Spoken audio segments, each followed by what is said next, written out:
commingle. They cannot mix. But if we walk in the light as he in the light, we have fellowship one or another. 3, abiding in Christ. What does it involve? What does abiding in Christ involve? John 15:5 says this. I am the vine, you are the branches. He who abides in me and I in him bears much fruit. For without me, you can do nothing. In our union and oneness with Christ, it is important that we continually rely upon his grace that works so mighty in our lives. Hudson Taylor once noted that God uses men who are weak and feeble enough to lean on him. Men who are weak enough and feeble enough to lean on God. And I'm like, Paul, if it takes God to make me weak to lean on him, I'm going to lean on Jesus. I learned how to lean and depend on Jesus. And I found out that if I trust him, he will provide. You know how that old spiritual go. I learned how to lean and depend on Jesus.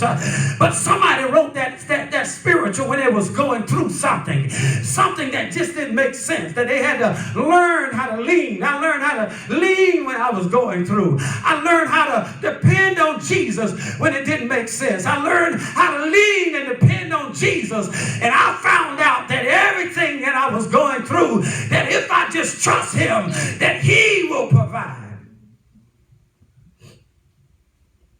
1 Corinthians 1:2 says, but God has chosen the foolish things of the world to put to shame the wise. And God has chosen the weak things of the world to put to shame the things that are mighty. The foolish things. Why are you still blessing me, God? The foolish things of the world. 2 Corinthians 3:5-6 says, not that we are sufficient of ourselves to think of anyone as being from ourselves, but our sufficiency is from God, who also made us sufficient as ministers of the new covenant, not of the letter of the Spirit, but of the Spirit. For the letter killeth, but the Spirit gives life. That God has made us sufficient enough. He has made us sufficient according to the Spirit of God. Dependence upon Christ involves our ability to trust in him for the grace and the things that we are needed in our lives. As we do, he will bring us into the kind of fullness that God desires in our life. And I want you to note something if you didn't know that. Because I woke up this morning and I was thinking about this. And I said, God, when you think about the Christian life, that there's a whole lot of turmoil and ups and downs that are going on.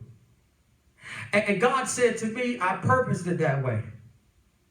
Because in that, it brings you closer to God. Paul said, I had this sickness, and I prayed to God about 3 times continuously about the sickness, ailment that Paul had.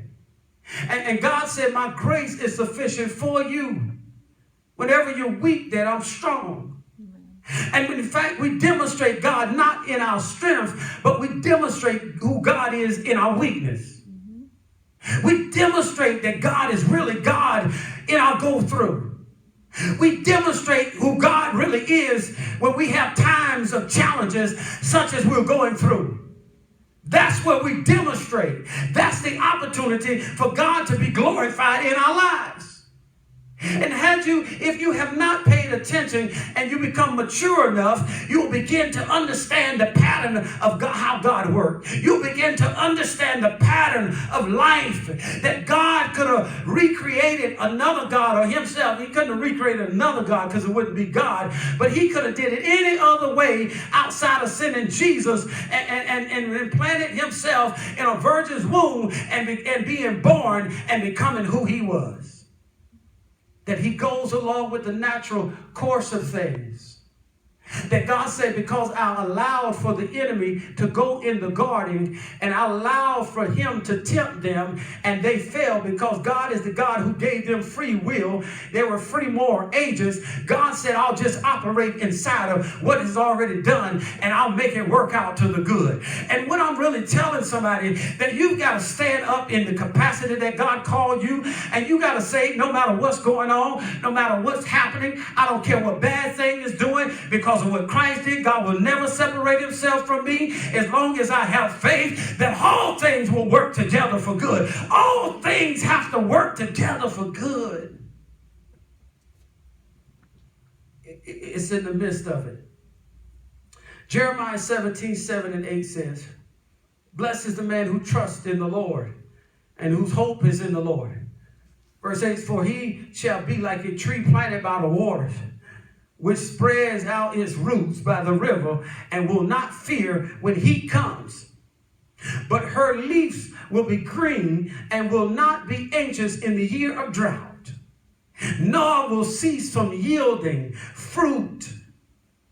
The fruitfulness and the dependence upon God. You know that old song they used to say, and I don't know why I'm singing songs today. It's like the tree planted by the water, and you shall not be moved. When the tree plants its fruit, its roots deep down into the earth. When a drought is coming, it's still planted down into the earth where the water supply is. That's still supplying the needs of the tree, so that in a drought it's still bearing fruit. And that's just how our lives is, that we ought to be so implanted in God, so abided, so attached with God, so that when the drought comes, we can still hold on to God. We can still bear fruit. Our lives can be one full of the fruitfulness of what Christ is doing in our lives. That's how God gets the glory. That's how he receives the glory. That while everybody thought I was going to be down and out, that I wasn't going to make it, but because I'm connected to God, I'm still bearing fruit. Glory be to God. See, it takes faith to see that. You can't see that in your natural eye. You've got to see it through faith. Faith shows you those things that you can't see in front of you. Maybe that's a